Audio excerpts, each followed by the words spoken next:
Good morning.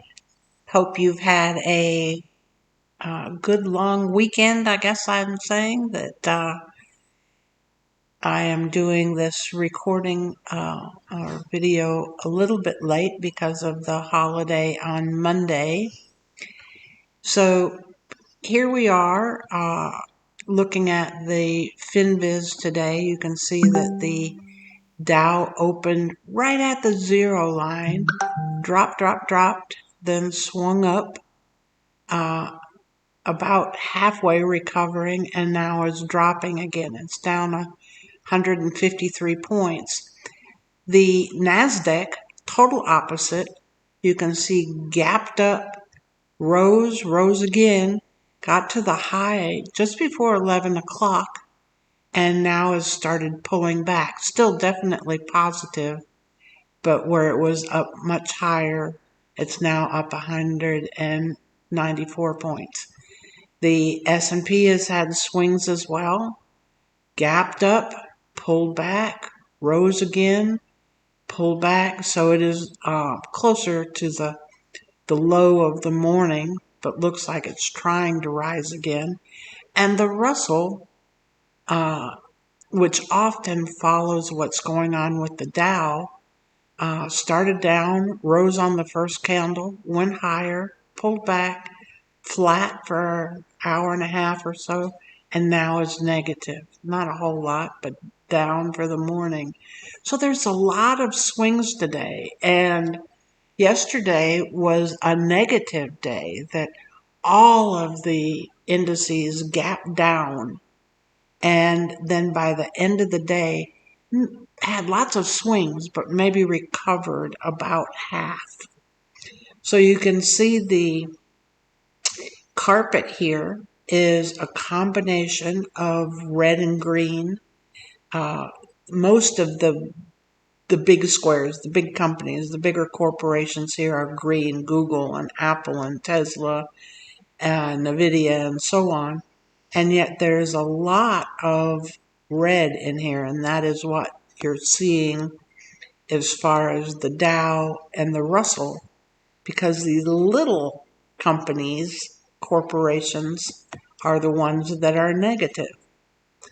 So it is a mixed day. There still is a lot going on as far as tariffs, and there's meetings on the other side of the world where we have Russia and China and just lots of people getting together, but we are not involved. The United States, it's not like Trump is there.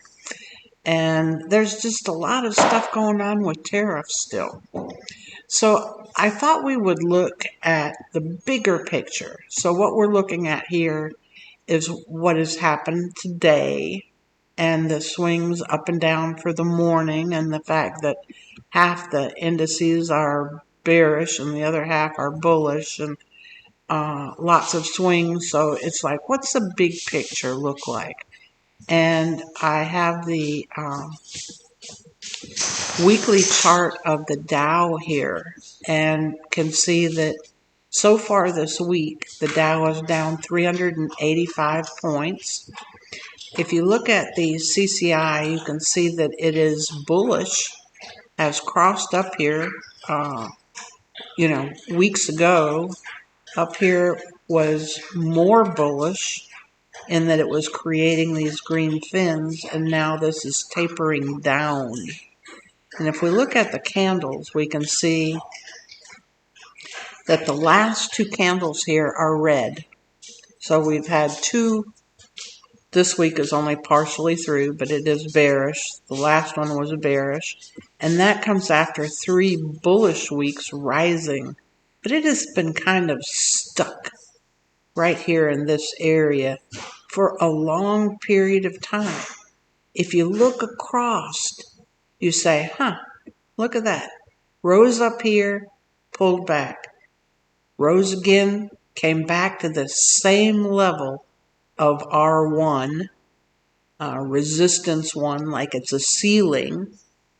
Then come across after this big pullback. Again, bumping its head at the same level, popped above for a couple weeks and then down, then up above for 2 weeks, and now it's like, is it going to drop back down below R1 again? Or is it going to come and sit on this level and kind of go flat and test it to see if the floor is strong enough to hold it and then have a pop up after it decides that it's good? You can see the EMAs are still in uptrending order. And if you come down and look at my P3 patterns and so on, you can see that the PPO is crossed to the upside and so on. So it is at a testing point to sit and say, what is going to happen now from here? There is, again, so much going on.